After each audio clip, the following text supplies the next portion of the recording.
Stardew Valley is a Harvest Moon style game from the same publisher that brought you Risk of Rain and Starbound. This is a game that I've been looking forward to for a while now. I used to play Harvest Moon all the time, and it's been some time since I played a farm sim that I really enjoyed. I've been feeling the farming itch for a while now, and Stardew Valley seemed like exactly what I was looking for. The premise of the game is almost exactly what they used to do for Harvest Moon. At the beginning, your grandfather is bedridden, and he gives you an envelope that you're told to open when life seems a bit empty. When you open the envelope, you discover that he has given you a deed for a plot of land and a house. When you get there, you find the plot to be in a state of disrepair. The nostalgia to be found here is pretty huge. The game is pretty simple. It's your job to set up your farm, raise crops and animals, get married, and so much more. The amount of things that you can do in the game is pretty comparable to something like Rune Factory. Much like Rune Factory, there's also a combat element. There's also crafting, from making your own weapons to building fences for your farm. It seems like they took a lot of the things that they learned from Starbound and put them into this game, and that just adds a lot more value. Stardew Valley is all about creating your own story. You can choose the way that you play. You can choose who you want to marry, man or woman.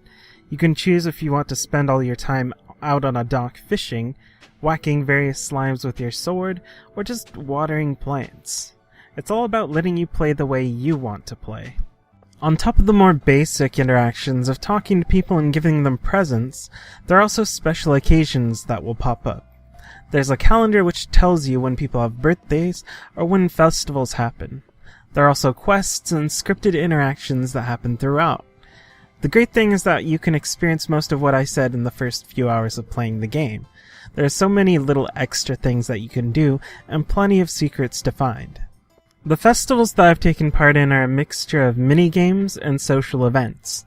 A lot of Stardew Valley's content is in the variety of mini-games that you'll take part in. Fishing involves a simple mini-game, and there are even arcade machines that you can play in the bar. If you're the kind of person that loves to just go around collecting every item in a game, then Stardew Valley has you covered as well. There's a collection screen which lists all of the items you have found. There's also a museum where you can place the artifacts that you find during your adventures in the caves and exploring the world.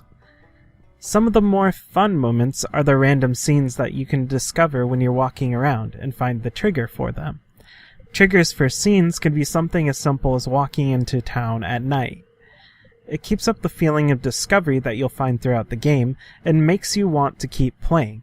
The visuals are similar to what was in Starbound. Very similar. It seems like they might have used assets between the two games. This isn't a bad thing, in fact, quite the opposite. The art style goes really well with this kind of game. The variety and quality of sprites is fantastic. It also feels quite a bit like Starbound in the way that it plays. Of course, there is some difference because there's no Z level that you're digging down into. The music goes very well with the game and is so good. The soundtrack has as many bleeps and bloops as you could possibly want. The atmosphere that it creates is really relaxing, whether you're chopping wood or chopping slimes. If you're hoping for the game to be filled with tons of action-packed combat moments, then you'll probably be disappointed. The combat section is more of a side thing that you can do in addition to the rest of the game.